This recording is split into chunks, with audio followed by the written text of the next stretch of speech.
एक महिला अपनी संतान को धरती से निकालना चाहती थी, लेकिन दूसरों के लिए फावड़ा मारते ही प्यारा बच्चा बाहर आ जाता। कुछ लोग तो जुड़वा बच्चे भी पा लेते, लेकिन महिला को कुछ नहीं मिलता। चाहे वह कितनी भी देर खोदती, भले ही सूरज ढल जाए, उसकी गोद हमेशा खाली रहती। आसपास के लोगों की हंसी खुशी और बच्चों को माता पिता के साथ खेलते देखकर महिला के दिल में ईर्ष्या और अकेलापन भर जाता। वह अकेली अपने घर लौटती और बिस्तर पर लेट जाती।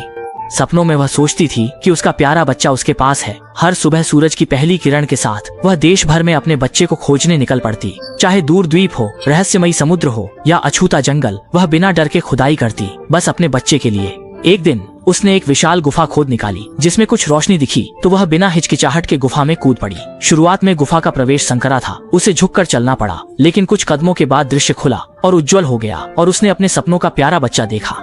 महिला बहुत खुश थी और उसने पूरी ताकत से सुराख बड़ा किया, लेकिन जब वह बच्चे को गले लगाने वाली थी तो एक बड़ी जोड़ी हाथों ने उसे बाहर खींच लिया। उत्साह से भरा मन अब ठंडे डर में बदल गया। अच्छा हुआ कि दो बड़े बच्चों का कोई बुरा इरादा नहीं था, बल्कि उन्होंने बादलों से उसे नहलाया और सफेद नई पोशाक पहनाई। असल में यह जगह दानवों का देश थी। वे भी खुदाई करते थे, लेकिन उनके संसार में बच्चे के जन्म के बाद जमीन से माँ को निकाला जाता था। वे हमेशा साथ रहते थे, एक दूसरे का साथ देते थे और महिला को अकेलापन नहीं लगता था। बारिश में बच्चे उसके लिए छाता पकड़ते थे, बोरियत में वे ब्लॉक बनाते थे और वे बड़ी मछली पर उड़ सकते थे। भूख लगने पर वे दूध पीते थे और थकान होने पर साथ सो जाते थे। दिन सुखद और सपनों जैसे बीतते थे। एक दिन एक रहस्यमयी परी चुपचाप प्रकट हुई। जब दोनों बड़े बच्चे सो रहे थे, उसने महिला को जगाया और उसे एक ठंडी रहस्यमयी जगह पर ले गई ताकि महिला ठंड से मर न जाए।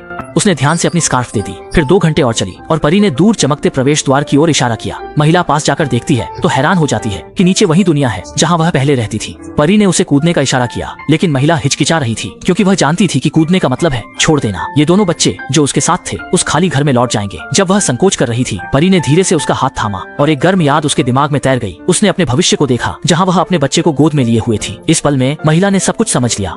उसने जादुई प्राणी को गले लगाया, हिम्मत की ओर कूद गई। हवा में गिरते समय जादुई प्राणी गायब हो गया और अगले ही पल वह महिला बिस्तर से जाग गई। उसे नहीं पता था कि हाल की घटना सपना थी या हकीकत। फिर भी वह उस जगह दौड़ी जहां उसने सपने में बच्चे को पाया था। क्या इस बार उसकी इच्छा पूरी होगी?